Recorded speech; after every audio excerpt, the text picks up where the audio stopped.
quickly, hand me that speed loader, I'm out! Yes.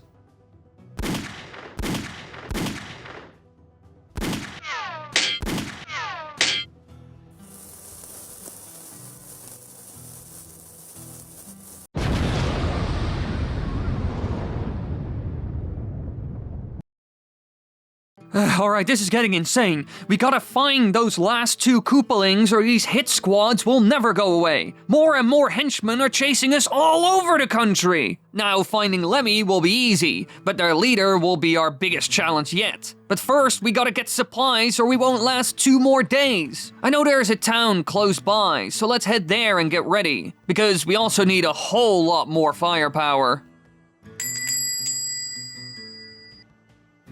Morning, I would like to have a look at that 1860 Henry rifle you got there. Now that I think about it, get me 2 Colt 1911s. I quite like the new technology. Well, yeah, of course I want at least 1 extended mag with it. And aside from that, I need 2 double-barrel shotguns, side-by-side style of course, 2 small percussion pocket pistols, 2 Mosin guns with glass of course, and 10 boxes of 7.62 by 54R, 38 long Colts, 40 cal lead balls with powder, 12 gauge buck, and 4570 government. Yeah, that should do, I think. Now, here are 200 gold coins. That should do. I got everything. And now, I think it's about time to go after that Lemmy guy.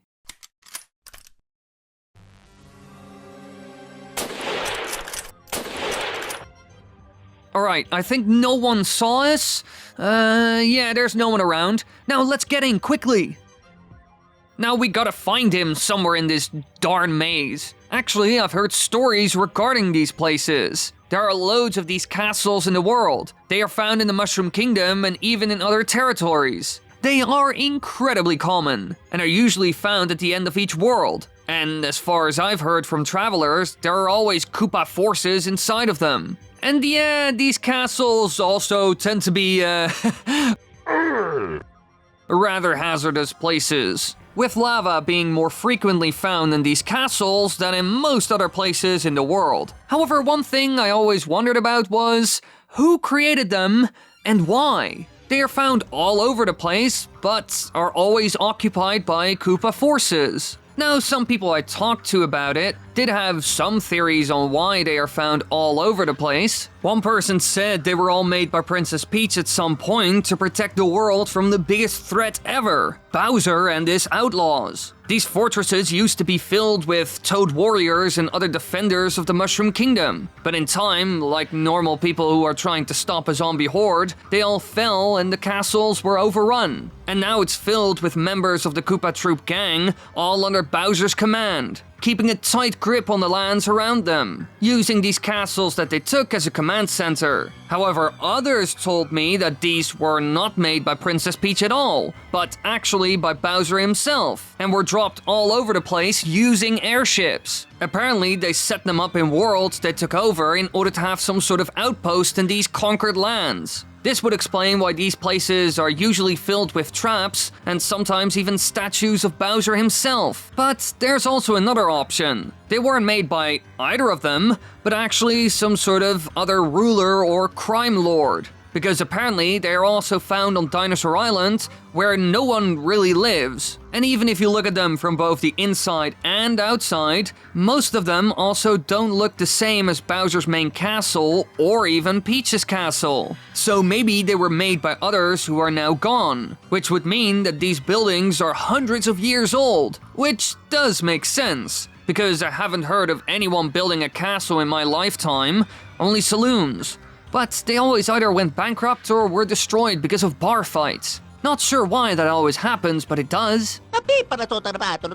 Oh yeah, that's a good question. And I actually have a real answer, and it's not just some shady rumor. Now, most people don't know where these airships came from, just like the castle seen across the entire kingdom. However, I actually heard from someone who has worked on one of these ships that the Koopas were never able to make anything like this. For years, Bowser and his gang struggled to get around because even most Yoshis didn't trust them. And so they had to come up with a new way of going from place to place. And the Rocky Wrenches actually helped them with this. Rocky Wrenches are enemies that are employed as crewmen on the Koopa Troops' vehicles, and they are some sort of mole-like creatures. However, according to that guy, they also have a lot of technical skill and knowledge, which the Koopa Troop gang was interested in. And so they were hired and started building mighty machines for them, which allowed them to rob more people. Before the Rocky Wrenches joined their crew, they were only able to make bill blasters. However, thanks to these genius moles, they were able to create airships, tanks, cannons, rocket engines, and even more complex bullet bills. Almost all of their new technology was created by them, because they are the only ones with actual technical skills. So it's quite clear how these things were made. Well, if that guy from the bar was telling the truth at least. But anyway, I think we're almost at the door leading to... Oh snap! Get down! Look, there he is! Yeah. No time for fancy plans before we end up in a circus routine. Give me that Mosinagant, quickly!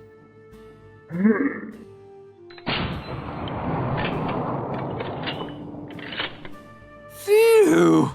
That was close. He almost got away. Now let's go get that shell or head so we can finally go after Ludwig. Now that should do it. Alright, time to head to our next...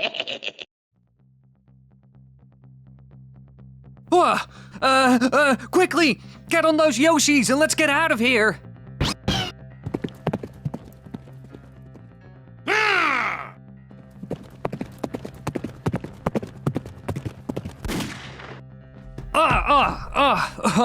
Oh no, Yoshi! Why? Oh, my Yoshi! Eccolo tutto, è sembraiete. Oh, frick, you're right!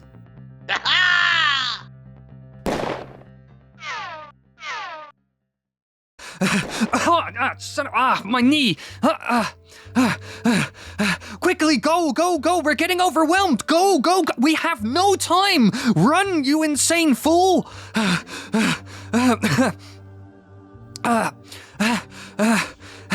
Take that, you bastards! Oh, you are not getting... No!